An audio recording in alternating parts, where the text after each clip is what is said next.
In the heart of the African jungle, into the very center of a dense forest where few white men have ever dared to travel, we are bent upon a great adventure, seeking a tribe of pygmies, little bands of undersized men and women whose very existence depends upon hunting and searching out new shelters.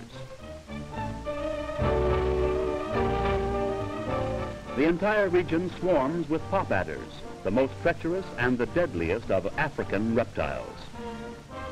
The intense heat and the moisture combine to form a mist or haze.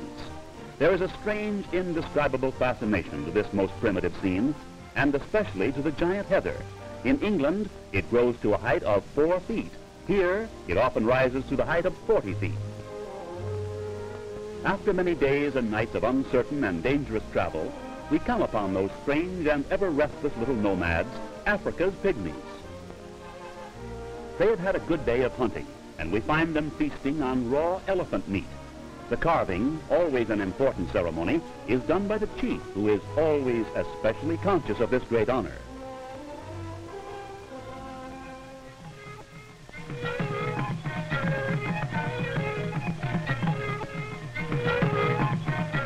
Toothless and rough-going. On this day, they seem unusually happy and carefree because they're being well fed, and they know that there is plenty of food ahead for several days to come. We soon learn that the pygmies are planning to build a bridge to span a river infested with crocodiles. Through countless generations, these little people have lost thousands to the terrible monsters. As children, they learn to fear the rivers.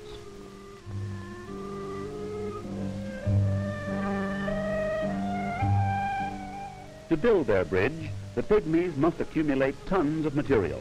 Vines must be knotted together to make them long enough to span the river. Their task is before them, and they're about to begin. We will soon see a most amazing example of primitive engineering. The tallest tree overhanging the stream is selected. It's 150 feet high, and to its top they laboriously climb. Later, they'll construct a crude ladder of vines.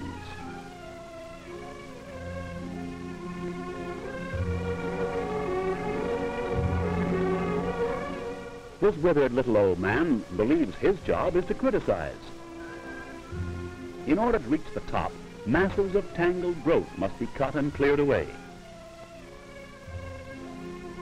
On a topmost branch that reaches far out to the middle of the river, they fasten a rope of vines, which will hang almost to the water, in which are hidden the ever-alert and deadly crocodiles. I tell you it won't work. Why don't you listen to me? Now, at the lower end of the vine, 2 loops are made to form a sort of a saddle, into which a man can fasten his legs. The pygmy who is to be the first to cross the river and carry the vine to its opposite side must have great courage, as his fellow tribesmen are preparing to literally hurl him into the trees on the far side. As we watch these little men work, we begin to realize both the size and the peril of their undertaking. We realize that despite their small size, their determination is great.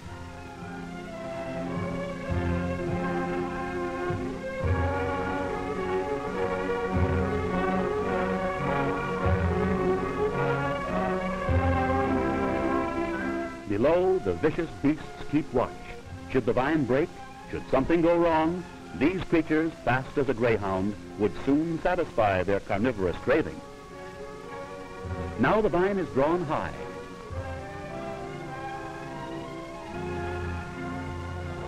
Then, quickly, the holding vine is cut, and there he goes.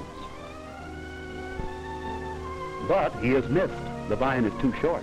The vine must be moved farther out and lengthened.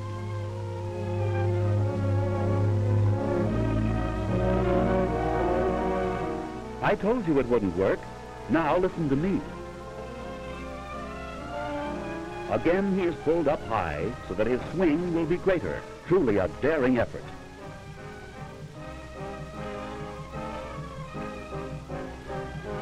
And there he goes again.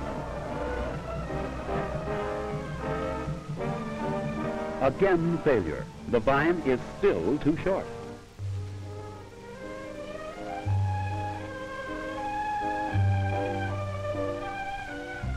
It won't work, I tell you.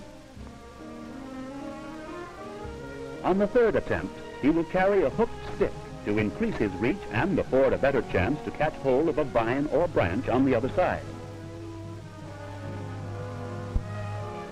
This time he is really going up.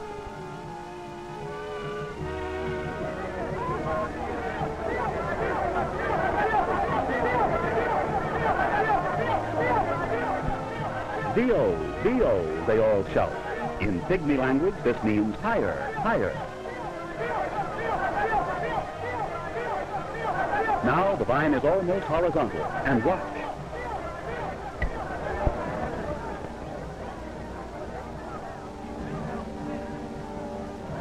And success comes to these little men of the jungle. See? You could have done it the first time. The drag of the heavy line on this pygmy's frail little body is terrific, but he hangs on, trying to work himself free of the saddle without letting go of the vine. Exhausting work, and especially so with everyone below shouting orders and advice. At last he is out, and the vine is securely fastened. The first man and the first vine are safely across the river. Even the old critic is very pleased. The crocodiles are disappointed. Now begins the equally perilous task of carrying more vines across the river. The little men continue to climb to the top of the huge tree, each carrying their share of the vines. To the top they all go, then down to the slanting vine high over the river of doom.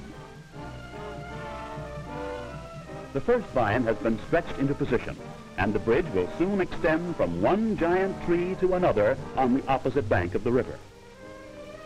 Every little man has his work to do, and everyone works industriously as more vines constantly arrive and are immediately prepared. About 60 feet above ground on both trees, huge ladders have been built to lead to the forks in the branches, to which the bridge is now anchored. The bridge is being built. It is being built very high because with the constant alternation of hot sunshine and terrific rainstorms, it may sag as much as 20 feet, and there is no way for the pygmies to raise it once the sag has set in. This primitive bridge, now weighing many tons, is as great an engineering feat to the pygmies as is the building of any of our great modern spans to us. Materials keep pouring in. The efficiency of these little people is truly amazing. Some take turns hunting, for everyone must be fed and fed well while the big job goes on. At the end of 6 days, the bridge is nearing completion. Even though there is still some decking to be installed, they're using the bridge, for the men on both sides must be fed. On the 8th day, the two teams of workers will meet in the middle of the great span, the span that now extends for 173 feet from tree to tree. It's 50 feet above the water. This friendly little tribe could have built the bridge in less time, but on dark and rainy days they would stop, as we had explained as best we could, that unless the sun shone, photography was out of the question. The bridge is finished. They play with it like children with a new toy. The pygmies have conquered another river and have protected themselves once more against the deadly perils of the treacherous crocodiles that are ever on the alert to seek out their human prey.